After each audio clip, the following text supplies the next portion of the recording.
തലസ്ഥാനത്ത് ആറ്റുകാലമ്മയ്ക്ക് കലാസന്ധ്യ ഒരുക്കി നെതർലൻഡ്സിൽ നിന്നുള്ള നൃത്തസംഘം. നെതർലൻഡ്സിലെ ന്യൂപൂർ നാട്യശാലയിലെ 11ഓളം നർത്തകരാണ് നാട്യവിരുന്നൊരുക്കിയത്. നാളെ കരിക്കകം ദേവീക്ഷേത്രത്തിലും നൃത്തസന്ധ്യ നടത്തിയ ശേഷമാകും സംഘം മടങ്ങുക.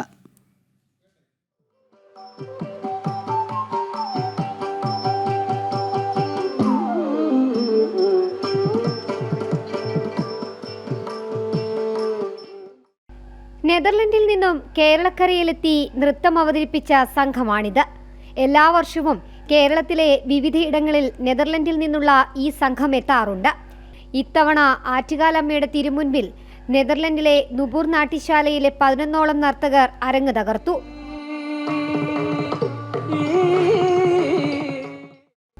IT പ്രൊഫഷണലും നൃത്ത അധ്യാപികയുമായ ലക്ഷ്മിയുടെ നേതൃത്വത്തിലുള്ള സംഘമാണ് ആറ്റുകാലിൽ 1 മണിക്കൂർ നൃത്തം അവതരിപ്പിച്ചത്. നമ്മളെല്ലാ വർഷവും ഓരോ ദൈവങ്ങൾക്ക് ഇവിടെ വന്നിട്ട് നടക്കും.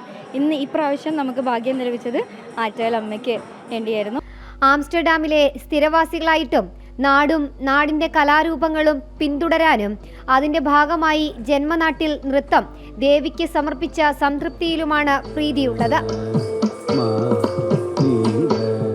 വളരെയധികം സന്തോഷം തോന്നുന്നു. അതിന് അവസരം ഉണ്ടാക്കിയ ലക്ഷ്മി ടീച്ചറും ന്യൂപൂർ നാട്യശാലയോടൊക്കെ ഒരുപാട് നന്ദിയുണ്ട്.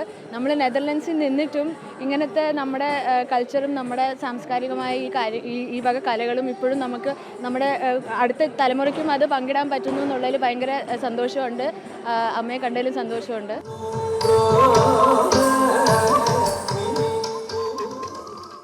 കേരള മണ്ണിലെത്തി നൃത്തച്ചുവടുകൾ വയ്ക്കാനായ സന്തോഷത്തിലാണ് Netherland സ്വദേശിനികളായ ധീരയും ദിയയും.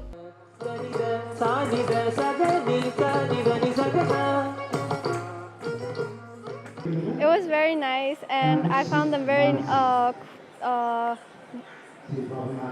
very pretty. Ik zou graag mijn guru willen bedanken voor deze mogelijkheid en iedereen om me heen ook. Dit zou niet mogelijk zijn zonder haar. കേരളക്കരയിൽ ആദ്യമായി എത്തി നൃത്തം അവതരിപ്പിച്ച സന്തോഷത്തിലാണ് മറ്റു ചിലർ.